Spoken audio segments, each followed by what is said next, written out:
Tract infection అంటే ఏంటి, urine tract infection ఎందుకు వచ్చింది, కారణాలు ఏంటి, లక్షణాలు ఏంటో ఇప్పుడు మనం తెలుసుకుందాం. యూరిన్ ట్రాక్ట్ ఇన్ఫెక్షన్ అనేది ఎక్కువగా ఏడు వల్ల వస్తుంది మగవాళ్ళకి.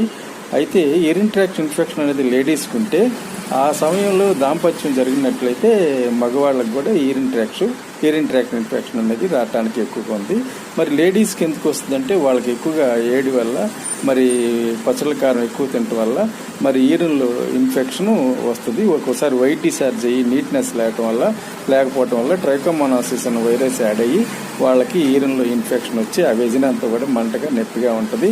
మరి అలాంటి టైంలో మగవాళ్ళు దాంపత్యం జరిగినట్లయితే వీళ్ళకి కూడా వచ్చే అవకాశం ఉంది. అప్పుడు ఇద్దరు మందులు వాడాల్సిన పరిస్థితి ఉంటుంది. అయితే ఇది అంటువ్యాధి, ఒకరికి వస్తే ఒకరికి వచ్చే అవకాశం ఉంటుంది. అందుకని యూరిన్ ట్రాక్ట్ ఇన్ఫెక్షన్ ఉండే వాళ్ళు వాటర్ ఎక్కువ తాగాలి. లక్షణాలు ఎలా ఉంటాయి అంటే యూరిన్ కొంచెం రావటం, పొత్తికడుపు నొప్పిగా ఉండటం, ఒళ్ళంతా వేడుకుంటాం, నడుము నొప్పిగా ఉండటం, చలిగా ఉండటం, వాంతి వచ్చినట్టు ఉండటం, వికారంగా ఉండటం, ఆకలి పోవటం, జ్వరం వచ్చినట్టుగా ఉంటుంది. యూరిన్ కొంచెం వచ్చింది, నడుము నొప్పి కూడా వచ్చే అవకాశం ఉంది. మరి ఈ లక్షణాలు అనేవి కిడ్నీ నుంచి గొట్టాలు ఉంటాయి, యూరేటర్స్ అంటారు. వాటిల్లో ఇన్ఫెక్షన్ అంటే పసల్స్ చేరినప్పుడు ఈ ఇన్ఫెక్షన్ అనేది ఎక్కువగా రావడానికి అవకాశం ఉంది. దీన్నే యూరిన్ ట్రాక్ట్ ఇన్ఫెక్షన్ అంటారు. Thank you. Please subscribe and like. Thank you.